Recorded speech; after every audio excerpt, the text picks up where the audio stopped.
Preste atenção, se você acha que reposição hormonal gera câncer, você está errado. A importância do que eu vou falar. Milhões de mulheres menopausadas a partir dos anos 90 foram prejudicadas por conclusões equivocadas a respeito de terapia de reposição hormonal e câncer, tá?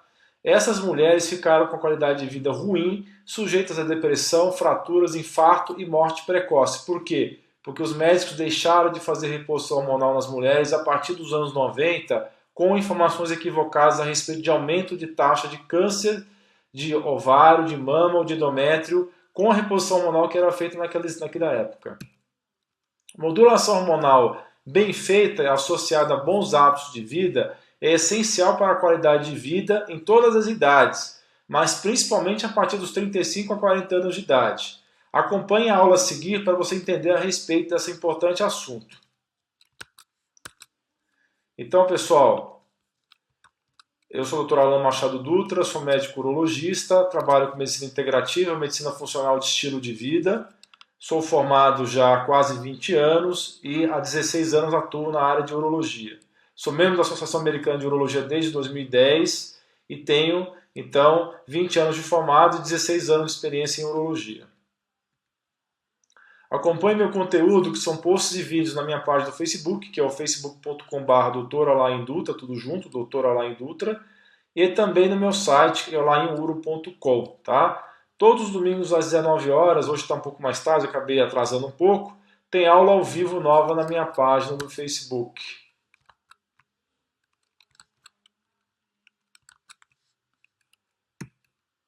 Vou falar um pouquinho sobre as aulas anteriores que eu já tenho disponível na rede, tá? Já falei sobre dieta e pedra nos rins, já falei sobre disfunções sexuais masculinas, infecções urinárias de repetição, incontinência urinária, síndrome metabólica, que é uma aula muito importante, tem a ver com o assunto que nós vamos falar hoje, HPV, dores testiculares, aumento peniano, HPB, que é o tratamento da próstata benigna, tanto medicamentoso como cirúrgico, prevenção e tratamento do câncer de próstata localizado e localmente avançado. Também tivemos as aulas sobre antioxidação, né? São 4 aulas da série de antioxidação, uma sobre produção de energia, antioxidação primária, sobre flavonoides, carotenoides, papel das vitaminas. Já falamos sobre as gorduras do sangue, lipidograma e a importância da água, tá bom? Então, o tema da aula de hoje, como vocês já sabem, é modulação hormonal feminina, tá bom?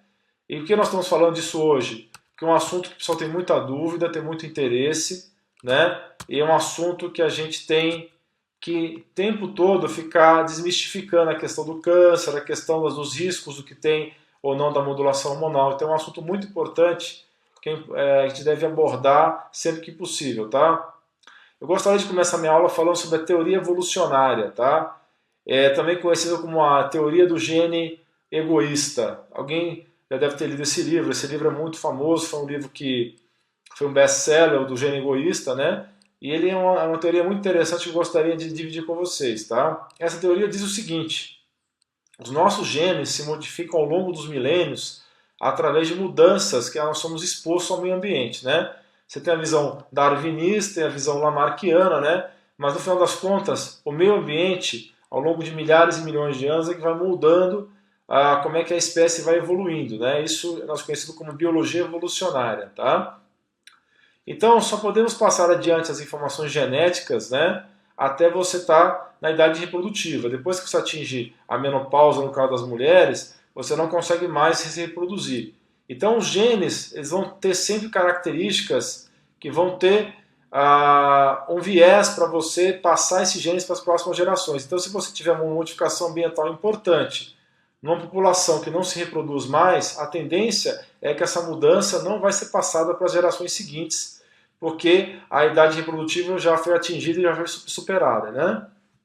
Porque após você passar da idade reprodutiva, as coisas que se modificam no seu meio ambiente não são passadas adiante porque as informações são perdidas, tá? Então a teoria do gene egoísta diz o seguinte: o gene ou o conjunto de genes do nosso organismo só está interessado, entre aspas, com o que acontece conosco até a reprodução, tá certo? O que é passado para gerações adiantes, né? Tudo após esse período que você não consegue mais passar adiante para as gerações seguintes, porque você já não está mais na idade reprodutiva, não vai ter mais nenhuma influência em termos de genes que serão passados adiante, tá? Então, a ideia do ser humano, o que é? Viver cada vez mais com mais qualidade de vida. Então, a nossa ideia é enganar o gene egoísta, tá? Porque nós estamos prolongando a nossa vida além dos anos reprodutivos cada vez mais, e a gente não está tendo a oportunidade de passar essas mudanças evolutivas para as próximas gerações, porque nós estamos vivendo cada vez mais anos sem poder ter, sem a característica de reprodução, né? Então, uma das coisas que a gente sofre hoje em dia é com a inflamação crônica. Por quê? Porque a nossa biologia de ser humano, a gente precisa ter inflamação, precisa ter características inflamatórias para nos salvar das doenças inflamatórias, das doenças infecciosas, né? Então, a inflamação aguda salva a gente, porque se a gente não tiver um processo inflamatório eficiente, a gente vai morrer de uma pneumonia, de uma infecção urinária, vai morrer de qualquer doença dessas que seja infecciosa ou parasitária, né? Só que esse mesmo mecanismo que garante que nós sobrevivamos para cumprir nossos anos reprodutivos é a mesma inflamação que se torna crônica e depois vai gerar as doenças crônicas inflamatórias degenerativas, né? Então a inflamação aguda salva e a inflamação crônica tende a nos matar devagar. Por isso que muitas coisas que nos salvam na juventude, né, a cascata da inflamação, como eu falei agora há pouco, coisas que vão nos salvar de infecções em geral, podem se virar contra nós na maturidade, que vira inflamação crônica, né? Porque a evolução não enxerga o que acontece com a gente depois dos anos reprodutivos, né? A evolução, teoricamente, não está preocupada com a nossa velhice, tá bom?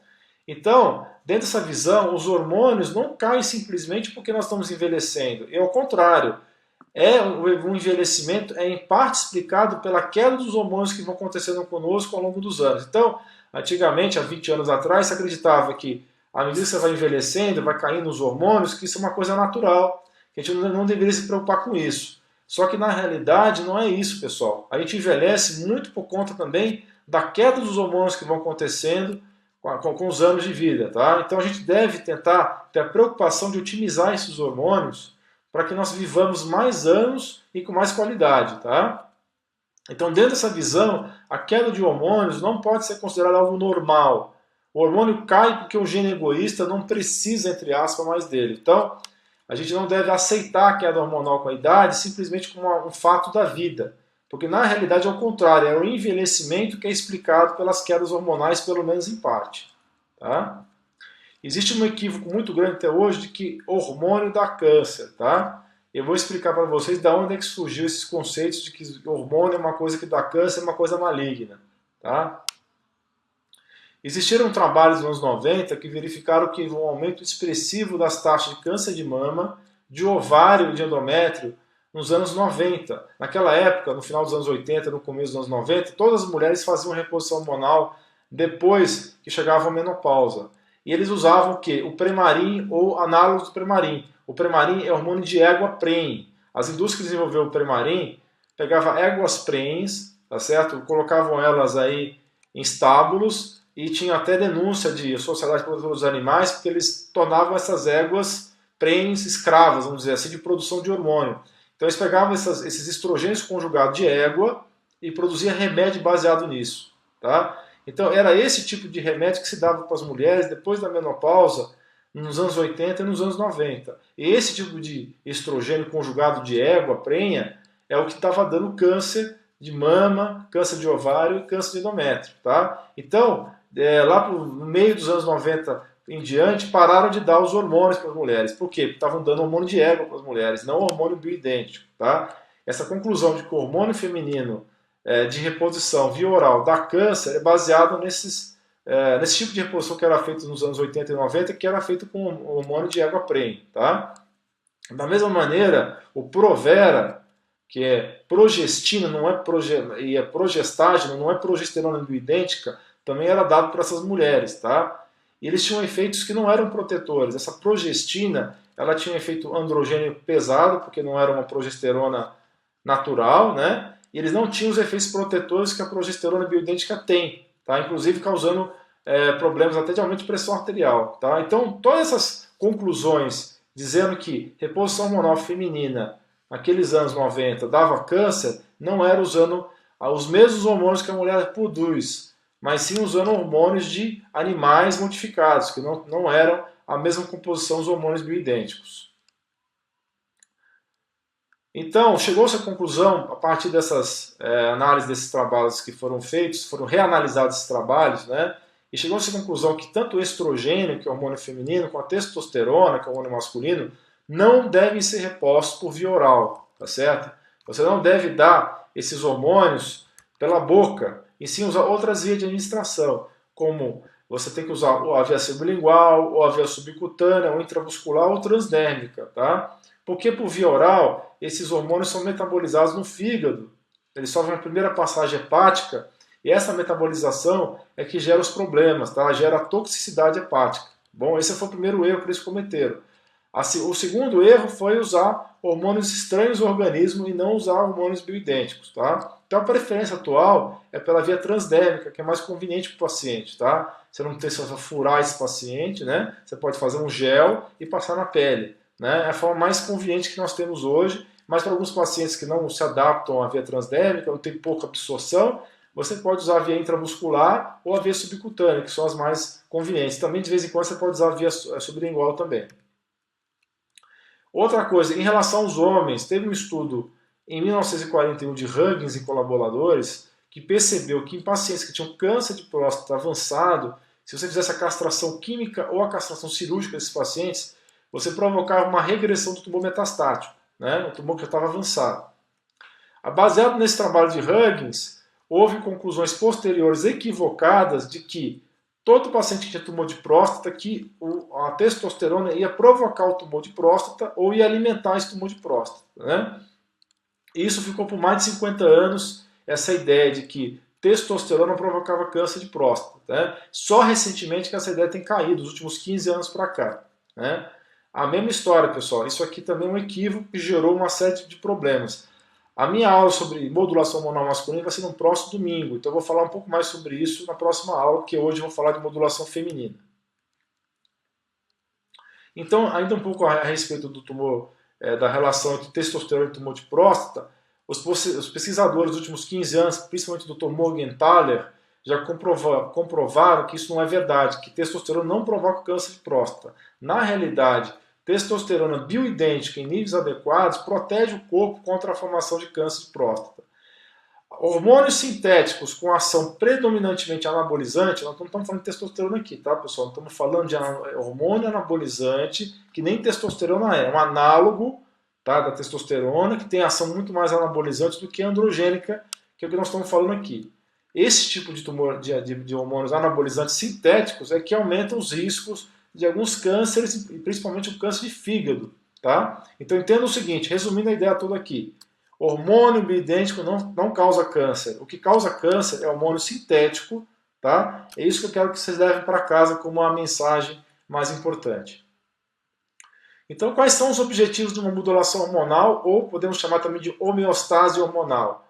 Né? O principal é você melhorar a qualidade de vida. Tá? Eu vou falar com detalhes sobre isso daqui a pouco. Tá? Só que é muito importante vocês entenderem o seguinte, a modulação hormonal é o toque final no estilo de vida da pessoa.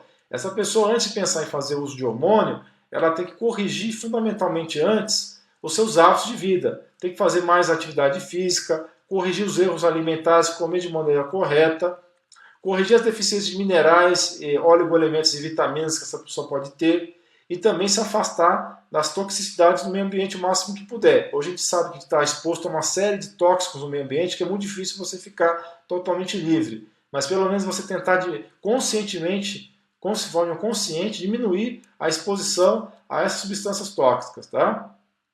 Porque a modulação hormonal feita em pessoas com maus hábitos de vida é ineficaz e pode ser até perigosa. Então nunca faça reposição hormonal, modulação hormonal, de maneira sem corrigir os seus hábitos de vida, porque você pode ter até efeitos colaterais por causa disso. Então o objetivo da homeostase hormonal ou modulação hormonal é manter os níveis fisiológicos equivalentes ao que você era quando você tinha 25 anos de idade. Tá? A ideia aqui não é ter um mínimo indispensável, é você manter um nível hormonal equivalente a um jovem de 25 anos de idade. Tá? A gente sabe que níveis suprafisiológicos, ou seja, você tomar mais hormônio do que você precisa, ficar no nível, digamos assim, de testosterona no homem, por exemplo, de mais de 1000, né, não é o adequado e pode gerar problema na sua saúde. Então, a ideia é você manter níveis equivalentes a jovens, não ter um nível acima do que é o normal, tá? A gente sabe que o corpo inteiro tem receptores para todos esses hormônios que nós vamos falar aqui. Não é só o ovário, não é só a mama, não é só a trompa ou o útero que tem receptores para esses hormônios. O corpo inteiro tem receptor para estrogênio, progesterona e testosterona, tanto em homens quanto em mulheres. Todos esses hormônios que nós vamos falar hoje, e também na aula da próxima semana, o homem tem progesterona, por exemplo, e a mulher também tem testosterona. Então, não é porque a testosterona é considerado um hormônio masculino que a mulher também não tem esse hormônio no organismo. E não é porque progesterona e estrogênio são considerados hormônios femininos que o homem também não tem no organismo. O que vai mudar são as doses dos hormônios, mas todos nós temos todos esses hormônios no nosso corpo. Então, os objetivos da modulação é melhorar a qualidade de vida, diminuir a inflamação crônica, proteger você contra vários cânceres, tá? E ao contrário de provocar câncer, é te proteger contra câncer, tá? Proteger contra doença cardíaca, principalmente um infarto, doenças cardiovasculares como derrame, AVC, proteger você contra doenças crônicas degenerativas como Alzheimer, diminuir a resistência à insulina, ou seja, você ter uma insulina mais eficiente e menos nível de insulina no corpo, tá? E prevenir e tratar a síndrome metabólica. Então, pessoal, olhem minha aula sobre síndrome metabólica, se você não viu ainda, porque essa aula é muito interessante e eu falo mais sobre a síndrome metabólica lá.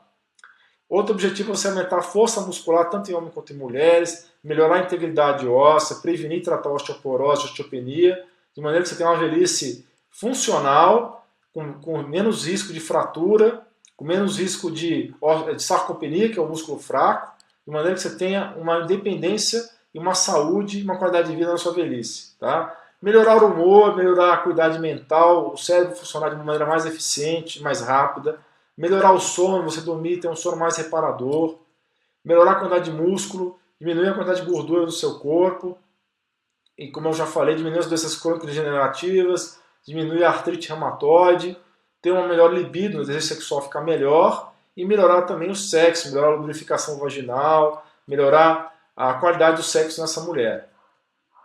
Prevenir fraturas e quedas, como eu já falei, porque fratura no idoso, pessoal, é igual à morte. Idoso que se fratura leva uma sequência de coisas que vai levar à morte, tá? Quando o idoso fratura o colo de fêmur ou fratura uma bacia, ele vai ficar meses internado, ele vai ficar exposto a doenças no hospital, ele vai ficar exposto a uma série de infecções de hospitalares. Esse idoso vai, depois que ele se recuperar essa fratura, nunca vai andar de novo direito, ele vai ficar com continência urinária, ele vai ficar dependente de cuidadores, ele vai desenvolver infecções de repetição por causa que ele não vai mais conseguir usar o banheiro, vai ficar usando fralda. Isso vai levar a uma piora muito grande de qualidade de vida e muitas vezes vai levar à morte, inclusive por tromboembolismo, né? Porque quando você quebra um osso importante, você gera trombos na corrente sanguínea de gordura. Então, fratura no idoso é igual quase sempre à morte, ou morte imediata ou morte mais rápida, né? Então nós temos que fazer de tudo para proteger esse idoso dessa fratura e principalmente prevenir a osteoporose.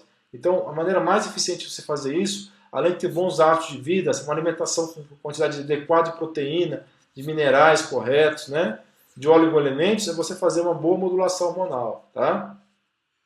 Então, a gente tem uma brincadeira na medicina que a gente fala o seguinte: quando a gente quer dar uma notícia ruim para alguém, tá, de alguém que vai morrer ou que está próximo a morrer, a gente fala que o gato subiu no telhado, né? O que quer dizer isso? Quando você quer falar para alguém, por exemplo, que se o gato dessa pessoa morreu, você não vai falar para ela de uma forma direta que o gato morreu, né? Você não vai querer dar esse choque na pessoa.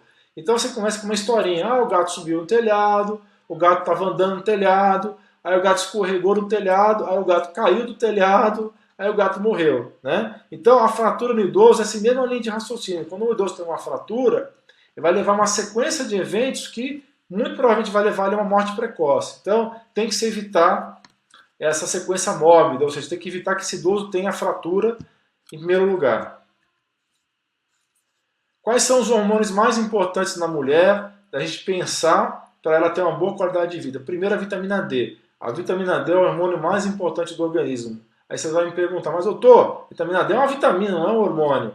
Apesar de ter esse nome vitamina, a vitamina D, na verdade, o colecalciferol é um hormônio sim, tá? Por quê? Porque a vitamina D está envolvida em mais de 200 processos biológicos do organismo. A vitamina D é fundamental para a sua saúde cardiovascular, para evitar câncer, é fundamental para manter o sistema imune saudável, é fundamental o metabolismo do cálcio no organismo, então tem múltiplas funções da vitamina D. Então, a gente hoje considera a vitamina D como um hormônio, é o mais importante hormônio do organismo. Tá? Temos que ver também os hormônios da tireoide, não só o T4. Né? As pessoas hoje tomam muito T4 por ano T4, levotiroxina sódica, né? Tem o Tirox, tem outras marcas por aí. Mas, enfim, a levotiroxina sódica não é o hormônio mais ativo no organismo da tireoide. O T4, ou a levotiroxina, tem que ser convertido em triiodotironina, que é a forma ativa. E muitas pessoas que hoje estão tomando Levoide, Puran T4, Eutirox, ou seja, tiroxina sódica, elas não estão convertendo o T4 em T3. Né? Então, isso é um problema muito sério hoje em dia. Tá? Então, você tem que sempre estar verificando o nível de T3 reverso dessa pessoa, de tiroglobulina, de T3 ativo, T4 livre, né? Para ver se realmente essa reposição com T4 está sendo suficiente ou não. A progesterona também é um hormônio muito importante na mulher. A maioria das mulheres que hoje em dia estão na menopausa ou perto da menopausa, elas têm pouca progesterona em relação ao estradiol, né? É o que nós vamos falar daqui a pouco, que chama predominância estrogênica. Então a progesterona é um hormônio muito importante na mulher, inclusive melhora muito o sono dela, ajuda a melhorar o humor, evitar depressão. Então, assim como a vitamina D previne depressão, o progesterona também previne depressão. Então é muito importante você ter níveis adequados de progesterona no organismo. Tá? O próprio estradiol, né, que também cai muito nas mulheres após a menopausa, em algumas mulheres você tem que repor o estradiol, né, não é mais comum, mas pode acontecer de ter que repor o estradiol, e também a estrona, né, o estriol. O cortisol, que é o hormônio da suprarrenal, que está relacionado ao estresse. Pessoas hoje estão muito estressadas, o que você tem um fenômeno de aumento do cortisol no sangue durante bastante tempo, alguns meses a pessoa fica com cortisol muito elevado no sangue, inclusive aumentando o risco de várias doenças. E quando a pessoa está muito esgotada, porque ela já consumiu o cortisol todo que ela tinha no corpo, ela pode entrar num quadro de fadiga adrenal. Eu vou fazer uma aula só sobre fadiga adrenal, e futuramente uma outra aula só sobre hipotireoidismo, para vocês entenderem melhor, que esses hormônios são muito importantes. Hoje não vai dar tempo de falar tudo sobre cortisol e T3 e T4. O DHEA, ou DEA, que é a dehidroepiandrosterona, é um precursor hormonal. Né? É muito importante você ter um equilíbrio entre o DEA e o cortisol no organismo. Né? O cortisol também, não falei, mas o cortisol também ele compete com a progesterona. Então, quando você tem um cortisol muito elevado, normalmente você tem a progesterona baixa e vice-versa. E o DEA também tem que estar em níveis adequados também, tá? Também que ele tem uma ação que contrabalança a ação do cortisol também. E a testosterona, pessoal, não é só importante no homem. As mulheres também têm que ver os níveis de testosterona, que apesar que o nível de testosterona na mulher é 10 vezes menor que o do homem, ou seja, é 10% do valor do homem, muitas mulheres estão com deficiência de testosterona e estão com déficit de libido, né, de energia, e tem que fazer também uma certa reposição de testosterona nessas mulheres. Uma segunda linha de hormônios que tem que ser sempre considerada é a linha do GH, que é o hormônio do crescimento, a melatonina, e muitas pessoas têm deficiência de melatonina e têm sono ruim e não reparador por causa disso, e a pregnenolona, são outros hormônios também que é uma segunda linha a ser considerada na reposição hormonal. Vou falar um pouquinho sobre hipotireoidismo, daqui a mais essa aula vai ser uma aula futura, que eu vou falar com mais detalhes sobre hipotireoidismo, mas eu quero mostrar para vocês os dados essenciais a respeito dessa doença, que é uma doença muito mal compreendida. Tá? Existe uma epidemia de hipotireoidismo no mundo, principalmente o Brasil é um país que está sofrendo muito com isso, os Estados Unidos também, principalmente por deficiência de iodo. A nossa alimentação hoje tem pouca quantidade de iodo, porque o solo está ficando rico, está ficando pobre em iodo, porque quando você faz a reposição do solo, você faz as culturas desse solo, e você tem que repor os minerais desse solo, ele se preocupa com potássio, com fósforo e com nitrogênio. E esquece de repor outros minerais que são importantes, como o iodo, por exemplo. Tá? Existem vários halógenos. Halógenos, se você for ver a tabela periódica, é uma classificação de vários elementos químicos que fazem parte desse grupo dos halógenos. Tá? Então, várias outras substâncias, outros minerais, que competem com o iodo na nossa alimentação. Por exemplo, o bromo do pão. O nosso pão francês é rico em bromo, em brometo. Isso combate o iodo, isso compete com o iodo no nosso organismo. O flúor, que tem na água fluorada, tratada, nas pastas de dentes, também compete com esse iodo. Os cloretos, né? A água também tem muito cloreto, a água da torneira. A gente vai tomar um banho quente, aquela fumaça que a gente respira do banho quente, aquele vapor d'água é rico em cloreto. Isso combate ou compete o iodo. Tá? O sal refinado também apesar de ele ter uma quantidade de iodo nesse sal refinado, o sal refinado ele é enriquecido com iodo, esse iodo tem uma baixa biodisponibilidade, só 10% desse sal, aliás, só 10% do iodo desse sal vai ser absorvido no corpo, tá? Até porque o cloreto que tem no cloreto de sódio combate também, compete com o iodo, tá? Nós temos uma informação muito importante que as mulheres japonesas, elas têm muito menos problema de cisto mamário ou de ovário e menos câncer, porque eles consomem muita água, não água, perdão, alga. As mulheres japonesas e os homens também, mas no caso eu estou falando de mulheres, consomem muita alga. E essa alga, ela concentra muito o iodo do mar, né? Então, a dieta japonesa é muito rica em iodo, porque eles comem muita alga. Então, eles têm menos cisto mamário, menos câncer de ovário e de mama por causa disso. Nós sabemos que nós temos hoje dois tipos de hipotiroidismo. O hipotiroidismo tipo 1, que é o tradicional, que você vai fazer o exame de T3, T4, TSH, vão estar alterados esses exames, e o hipotiroidismo tipo 2, que é o quê? É um tipo de hipotiroidismo que você não tem exame alterado. Você vai ver o T3 está normal, o T4 está normal, o TSH está normal. E como é que você vai descobrir que essa pessoa tem hipotiroidismo se os exames estão normais? Pela clínica, pelos sintomas, tá? É o que nós chamamos de hipotiroidismo tipo 2. Esses casos a gente não consegue fazer um diagnóstico preciso sem fazer um teste terapêutico dando iodo, tirosina, dando os minerais como ferro, cobre, zinco, manganês, selênio para essa pessoa e fazendo um teste para ver como é que ela está reagindo a esse teste terapêutico. Se ela tiver uma melhora clínica substancial é porque ela tinha esse hipotiroidismo tipo 2, tá? Então é muito comum você fazer uma modulação hormonal na mulher que está com déficit, por exemplo, de progesterona ou com estradiol, e ela não melhorar de cara. Por quê? Porque às vezes você tem um T3 e T4 normais, você fez a otimização dos hormônios sexuais, mas a pessoa está com deficiência, está com hipotiroidismo, mesmo com os exames da tireoide normal. Como é que você vai descobrir se a pessoa tem ou não hipotiroidismo tipo 2? É fazer uma prova terapêutica, como eu acabei de falar. Esse gráfico que vocês estão vendo agora, eu vou tirar meu rosto da frente para vocês terem uma ideia melhor. Só um minutinho. Então eu vou tirar meu rosto da frente para vocês verem melhor esse gráfico, tá? Vocês percebem que esse aqui é o ciclo hormonal da mulher, tá? Então nesse ciclo hormonal, o dia 0 seria o começo da menstruação, tá?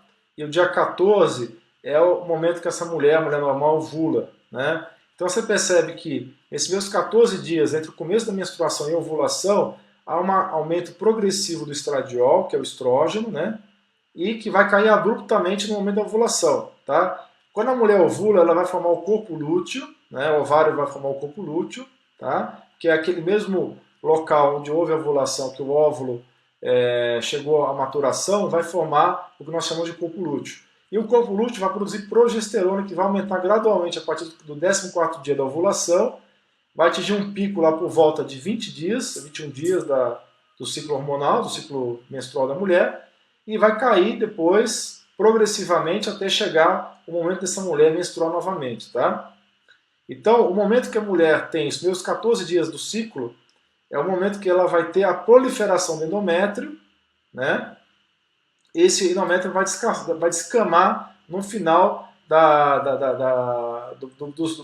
momento que a progesterona tiver a queda abrupta, então ela vai ter esse processo de menstruação, tá? Então tem a ideia de que esse processo cíclico que a mulher tem, os primeiros 14 dias é predominância de estradiol e nos 14 dias até o dia 28, né, do ciclo vai ter uma predominância da progesterona, tá? Então vamos dar continuidade para a aula. Deixa eu voltar a colocar a minha imagem aqui na aula. Então vamos falar agora sobre progesterona. O que a progesterona faz no nosso organismo feminino? A progesterona tem efeitos protetores contra o câncer de mama, isso está comprovado. Esse é um efeito, por exemplo, que as progestinas ou progestágenos, que não são progesterona bioidêntico, não tem esse efeito protetor. A progesterona tem um efeito diurético, ela naturalmente baixa a pressão arterial, então ela protege a pessoa da pressão alta. Ela não tem ação androgênica como tem a progestina. A progestina, que é a progesterona artificial, ela vai ter uma certa ligação nos receptores masculinos androgênicos e vai ter um certo efeito masculinizante, que não é o caso da progesterona. A progesterona bioidêntica protege o coração da menopausada contra infarto, tá? Melhora o humor, melhora o sono, melhora Por essa característica de melhorar o sono da mulher, é melhor repor a progesterona durante a noite, porque ela vai ajudar essa mulher a dormir melhor. É um sono reparador. Tá? Enquanto que o estradiol é melhor você repor durante a manhã, porque ela tem um comportamento de antagonismo da melatonina, que é o hormônio do sono. Mulheres que têm deficiência de progesterona vão ter insônia, vão desenvolver cistos e dolorimento nas mamas, vão ter dor de cabeça crônica e cíclica, vão desenvolver quadro de ansiedade, de irritabilidade, depressão, pode desenvolver infertilidade, dificuldade de engravidar, vão ter também a menstruação exagerada, normalmente uma hipermenorreia, porque vão ter a predominância estrogênica, que eu vou falar daqui a pouco, vão ter risco de aborto espontâneo, por causa do deficiência de progesterona, maior risco de câncer em geral, não só de câncer de mama, e vão ter também maior incidência de mioma. Aliás, as mulheres que têm mioma, normalmente elas vão ter uma deficiência de progesterona e também uma deficiência de iodo. Então, a mulher que tem mioma, é importante você lembrar de dar iodo para ela, não só dar progesterona, né? Como normalmente os ginecologistas esquecem de fazer. Então, o que é predominância estrogênica? São mulheres que vão ter uma quantidade de estrogênio maior do que progesterona. Existem quadros de predominância estrogênica até em mulheres que têm estrogênio baixo, tá? A questão da predominância é a relação, tá? É a razão entre a progesterona e o estrogênio. Mesmo mulheres que têm pouco estrogênio podem ter predominância estrogênica porque vão ter pouca progesterona também, tá? E o que a predominância estrogênica provoca na mulher? Que é muito comum, por exemplo, em mulheres que tomam anticoncepcionais ou mulheres que estão na menopausa. Qualquer anticoncepcional, pessoal, não existe anticoncepcional de baixa dosagem. O anticoncepcional, para ele funcionar, ele tem que deixar a mulher sem ovular. Se essa mulher ovular, ela vai engravidar. Então, para poder evitar a ovulação, qualquer que seja o anticoncepcional, ele tem que ter uma ação de inibir a ovulação. Então, não interessa a dose desse estrogênio. Ele vai causar, para ele poder funcionar, ele vai ter que inibir a ovulação. Ele vai dar esses efeitos que nós vamos falar aqui.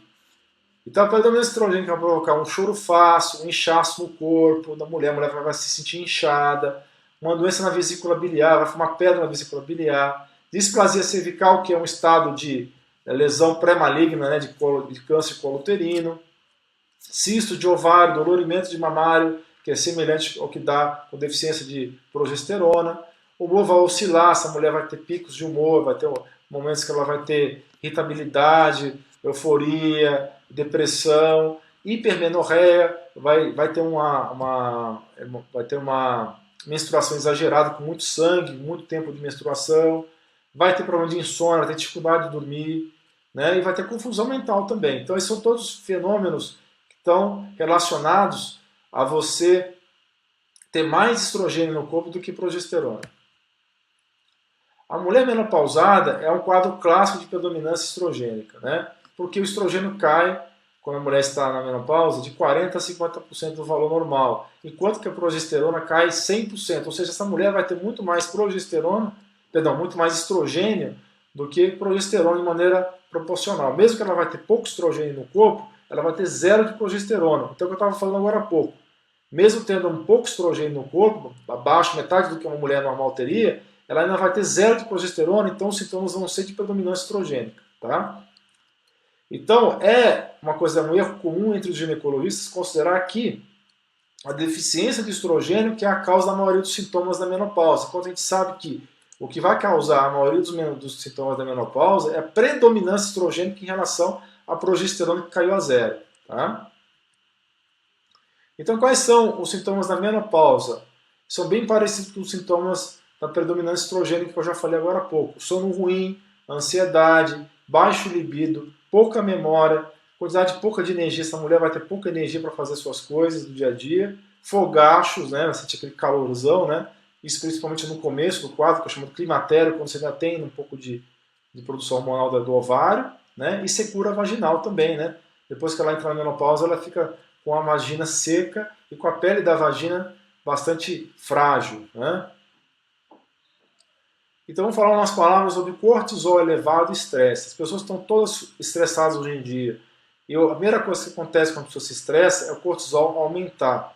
E isso ao longo de muitos meses ou anos, esse cortisol elevado vai uma hora acabar e a pessoa vai entrar em fadiga adrenal, vai ficar com baixo cortisol. Mas no começo do quadro é sempre cortisol elevado, tá?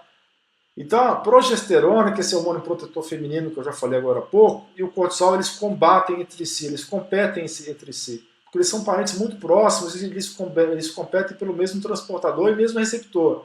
Então, quando você tem aumento do cortisol, esse cortisol vai diminuir o efeito da progesterona, o nível de progesterona, e vai diminuir também a ligação da progesterona aos seus receptores. E o sintoma final disso vai ser o mesmo sintoma que eu acabei de falar, da predominância estrogênica.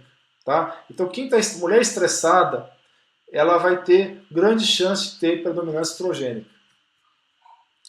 E por que a gente tem problemas quando a gente dá estradiol oral? Por que nós temos problemas quando a gente dá o anticoncepcional para a mulher, em vez de dar o estradiol pela pele, pela via cutânea? Tá? Porque o estradiol oral, que não é bioidêntico, tá? Ele vai aumentar a pressão arterial, ele vai aumentar a estrona, tá? A estrona é um derivado estrogênico que tem algum risco de câncer, tá? A estrona não é um melhor derivado do estradiol. Vai aumentar os triglicérides, né, que é a gordura do sangue, vai aumentar os cálculos da vesícula biliar, vai aumentar as enzimas do fígado, né, botar uma alteração no fígado, vai aumentar a vontade de comer carboidrato. A mulher que toma estradiol anticoncepcional engorda, porque ela fica mais inchada e porque ela come mais carboidrato. Ela tem vontade de comer carboidrato por causa do anticoncepcional oral. Ela vai aumentar de peso, por esses dois motivos que eu acabei de falar. E vai ter distúrbio de humor, né? Porque a estradiol oral ele combate a serotonina do cérebro. Menos serotonina no cérebro, a pessoa fica mais deprimida, com mais distúrbio de humor. Toda mulher que usa anticoncepcional oral vai ter predominância estrogênica, como eu falei agora há pouco, vai ser clinicamente igual a uma mulher menopausada e vai ter deficiência de progesterona, tá? Então, por mais que seja de baixa dosagem o seu anticoncepcional oral, você vai estar com níveis parecidos com uma mulher menopausada. Aqui essa foto está mostrando isso, pessoal, tá? Isso é um quadro clínico real de uma mulher real, tá? Isso é um exemplo, não quer dizer que toda mulher que toma anticoncepcional vai ser assim, mas a maioria das mulheres vão ter esse perfil parecido. Vai ter uma diminuição do DHA, que é o hormônio da suprarrenal, né, que contrabalança os efeitos do cortisol. Você vai ter uma diminuição ou aumento do cortisol, nunca vai ficar equilibrado. No caso, essa mulher ficou com o cortisol baixo, porque ela já estava em fadiga adrenal. Você vai ter uma mal adaptação do estresse, que é a relação DHA e cortisol inapropriada, né? Porque você tem que ter um DHA mais alto e cortisol um pouco mais baixo, isso vai dar uma mal adaptação. O estradiol, nesse caso, essa mulher estava bem diminuído, nível de mulher menopausada, mas o mais importante que o estradiol dela está diminuído, ela estava com a progesterona diminuída. Então, no final das contas, ela vai ter um perfil de uma predominância estrogênica, né? Equivalente a uma mulher menopausada. E nesse caso específico também ela tinha uma testosterona diminuída, tá? Para vocês entenderem como é que o anticoncepcional faz mal para a mulher, tá? E a mulher deve usar outro método para evitar filho, deve usar principalmente o DIU de cobre, tá? Qual é a conduta para algumas mulheres que não querem de jeito nenhum parar o anticoncepcional? Infelizmente no consultório a gente vê esses casos dessas mulheres que não querem parar de jeito nenhum anticoncepcional oral. Está acostumada, não quer correr risco de engravidar e não quer colocar DIU. Essas mulheres têm que necessariamente fazer uma reposição de zinco, vitamina B6, piridoxina, B12, cianocobalamina, o ácido fólico, a vitamina B9, progesterona isomolecular, tá? Então tem que tomar essas coisas aqui, tá? Para poder contrabalançar o efeito do anticoncepcional, mas o ideal mesmo é parar o anticoncepcional. Mulheres que têm predominância estrogênica normalmente vão ter distúrbio de tireoide também, tá? Em geral, mulheres que têm excesso de menstruação, ausência de ovulação, porque está com predominância estrogênica e baixa progesterona, e vão ter também a tireoide funcionando mal, pessoal. Então, é importante lembrar do iodo, lembrar dos hormônios tiroidianos nessa mulher. Nós sabemos que a disfunção da tireoide, principalmente o hipotiroidismo, é tão comumente associado com disfunções menstruais que o ginecologista deveria sempre verificar o estado da tireoide antes de pensar em fazer uma modulação hormonal, tá? Isso foi dados que estão aí na literatura desde 1932. Então, as mulheres que têm predominância estrogênica, têm pouco progesterona em relação ao estradiol, vão ter muito mais endometriose, vão ter muito mais síndrome pré-menstrual, que é aquela síndrome da TPM, vão ter mais fibroides no ovário, mais fibroides no útero, vão ter mais cisto de ovário, vão ter mais pólipos no útero, mais adenomiose, que é um tipo de endometriose que é dentro do útero, tá? Vão ter mais menorragia, ou seja, mais sangramento vaginal, mais sangramento menstrual, e vão ter períodos menstruais irregulares também. Então, pessoal, quando a mulher tem essa predominância estrogênica, ela vai ter normalmente também, não é todos os casos, ela vai ter também, às vezes, aumento da testosterona, ela vai ter aumento de estrogênio em relação à progesterona, vai ter um funcionamento da tireoide ruim, tá? E isso pode levar principalmente a perda de cabelo. Uma mulher que está perdendo cabelo, está com cabelo ralo, tem que pensar nessas coisas aqui, ó, aumento de testosterona, aumento do estrogênio e alteração da função da tireoide, tá? Aqui vocês vão ter um quadro, vou tirar minha imagem aqui da frente de novo.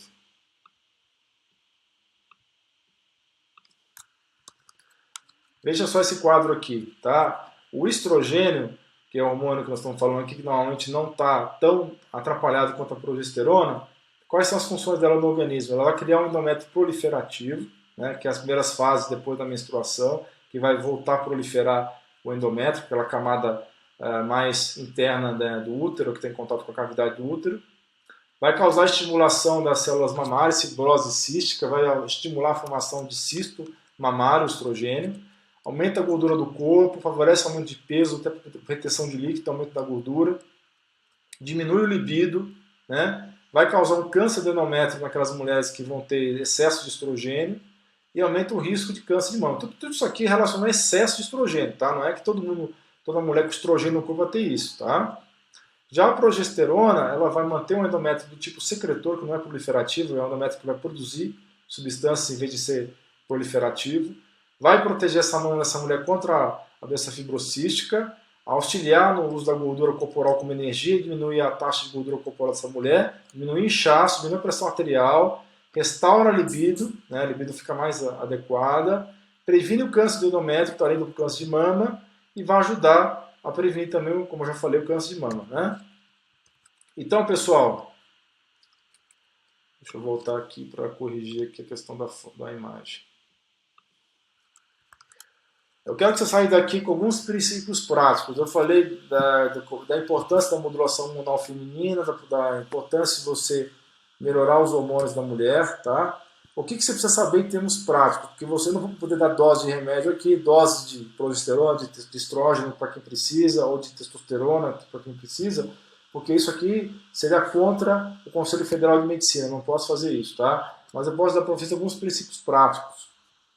Então, a maioria das mulheres vai ter deficiência de progesterona e predominância estrogênica a partir da meia-idade, vamos dizer assim, a partir dos 40 anos de idade, tá? Lógico que algumas mulheres vão ter um excesso de testosterona, outras vão ter uma falta de estrogênio, mas a maioria das mulheres vão ter predominância estrogênica, como eu já falei agora há pouco, por isso que eu fiquei mais tempo falando sobre isso. A maior parte vai precisar de um pouquinho de testosterona também, porque a mulher também, quando vai envelhecendo, ela muitas vezes tem uma deficiência de testosterona, que ela precisa de testosterona para ter libido, desejo sexual, né? Só que a dose que a gente vai dar para essa mulher é muito mais baixa que para o homem. Ela vai tomar uma dose 10 vezes menor, ou 10% da dose que nós vamos dar para o homem, tá? A modulação hormonal tem que ser sempre individualizada, cada pessoa é diferente da outra, tá bom? Cada mulher é diferente da outra. E tem que fazer um acompanhamento no mínimo a cada 3 meses desses hormônios, como é que está sendo feita essa correção. E o ideal é monitorar esses hormônios na saliva e não no sangue, tá? É muito mais preciso a saliva do que o sangue. Porém, a gente tem limitações práticas aí, porque é um exame mais caro, tá? Não para todo bolso que é viável você fazer a monitorização desses hormônios, tá? Então, pessoal, essa aqui é a aula que eu queria dar para vocês hoje.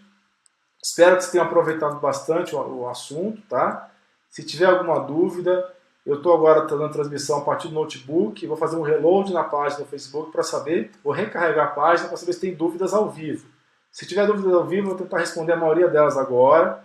E se não, quem tiver dúvida, pode deixar a dúvida no post do vídeo, que depois com calma eu respondo, tá? Quando tiver um tempinho, tá bom? Então vamos lá, eu vou agora ir para a página do Facebook, no meu Mac, e vou ver como é que está a questão das perguntas ao vivo.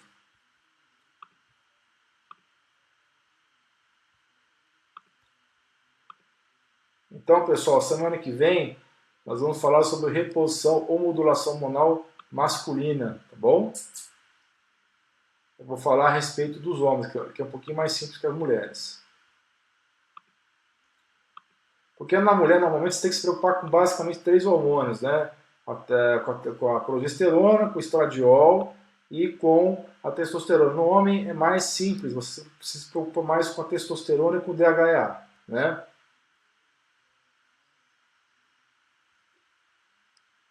Isso sem considerar também a questão da vitamina D, né? Vamos ver se nós temos dúvidas. Obrigado pela aula maravilhosa. Obrigado, Alev Katayama. Obrigado pelo comentário, viu? Tem uma pergunta aqui do Alev Katayama. Quem tem insuficiência renal grave pode fazer a modulação hormonal? Essa é uma ótima pergunta, viu, Alev?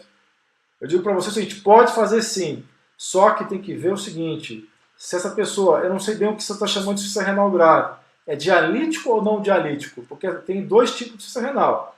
Tem uma que você tem que fazer a diálise, né? E aí na própria diálise, que a pessoa faz 3 vezes por semana normalmente, você já corrige todos os distúrbios metabólicos que essa pessoa tem, né? E tem a insuficiência renal não dialítica, mas você tem que fazer ajustes, com certeza, tá? Você vai diminuir as doses das medicações, porque o renal crônico ele não metaboliza igual a pessoa normal, tá? Mas é possível fazer sim modulação hormonal no renal crônico sim, viu? Ô Luzia, obrigado pelo comentário, que a aula é maravilhosa. Obrigado, pessoal, obrigado mesmo, tá? Então, obrigado pelo comentário. Eu vou fazer um novo, recarregar a página de novo para ver se tem mais alguma pergunta, tá? Pessoal, eu gosto de fazer essas aulas do meu notebook, eu não gosto muito de usar celular, porque no notebook eu consigo usar um software que eu jogo os slides junto. Então, mas tem um efeito colateral disso. Às vezes eu não consigo ver com muita eficiência as dúvidas ao vivo. No celular é mais fácil você ver as dúvidas ao vivo. Então eu fico sempre nesse dilema se eu vou usar o notebook ou vou usar o celular para fazer a transmissão. Então é por isso que às vezes eu não consigo pegar as dúvidas ao vivo, tá bom, pessoal? Então me perdoe sinceramente se você não responder alguma dúvida ao vivo, porque eu tenho essa limitação, né? Obrigado pelo comentário, Dan Souza. Boa noite, Dan Souza. Boa noite, Luzia. Boa noite a todos que estão acompanhando a aula ao vivo. Deixa eu ver se eu consigo pegar mais alguma dúvida ao vivo aqui. Eu acho que não tem mais nenhuma dúvida ao vivo aqui, não. Eu vou dar outro reload na página para ver se aparece mais alguma dúvida, tá, pessoal? Novamente eu peço desculpas se tiver alguém. Eu acho que vou fazer o seguinte, eu queria até a opinião de vocês, tá? Eu estou pensando em fazer uma aula primeiro usando o notebook e depois fazer uma sessão de perguntas e respostas usando o celular, entendeu? Fazer tipo 2 lives, fazer uma live com a aula, com os slides, e fazer uma segunda live para responder dúvidas, tá? O que vocês acham disso? Tá? Quem quiser dar uma opinião a respeito disso, por favor, deixe a sua opinião, escreve o seu texto, né, a sua opinião como texto aqui no post do vídeo, tá bom? Para eu saber se vocês acham interessante essa ideia. A Olev já perguntou aqui, não dialítico. Então, não dialítico é mais tranquilo ainda, tá? Porque se a pessoa não faz diálise, é mais tranquilo de fazer reposição hormonal. Mas dá para fazer sim, viu, Olev? Só que tem que tomar muito cuidado com as doses que você vai usar, entendeu? E tem que ir tateando devagar para poder não fazer bobagem, tá? Porque é complicado mesmo. Renal crônico tem que ajustar a dose de tudo, tá bom? O que mais? Deixa eu ver se tem mais dúvida aqui. Eu acho que não. Vou tentar fazer mais um outro reload, outro recarregamento de página para ver se tem mais alguma dúvida. De qualquer forma, como eu já falei várias vezes, quem tiver dúvida, não responder ao vivo, por favor, deixe a sua dúvida como texto no post do vídeo que eu respondo depois com calma, tá? Vamos lá. Descer mais um pouquinho aqui. Desci demais. Tá, vamos lá. Eu acho que não, eu acho que acabou as perguntas, eu dei 4 reloads na página e não vi dúvidas novas, tá bom? Então, pessoal, muito obrigado por ter assistido essa aula. Agradeço mesmo pela sua presença aqui, que está assistindo essa aula. Quem for assistir depois da aula que não for ao vivo, também obrigado pela sua audiência. E quem tiver dúvida, por favor, deixa a dúvida por escrito que eu respondo, tá bom? Tenha uma excelente semana, um excelente domingo, o resto de domingo. E semana que vem, não esqueçam, no próximo domingo vamos falar sobre modulação hormonal masculina, tá bom? Um grande abraço para vocês, até mais. Tchau, tchau.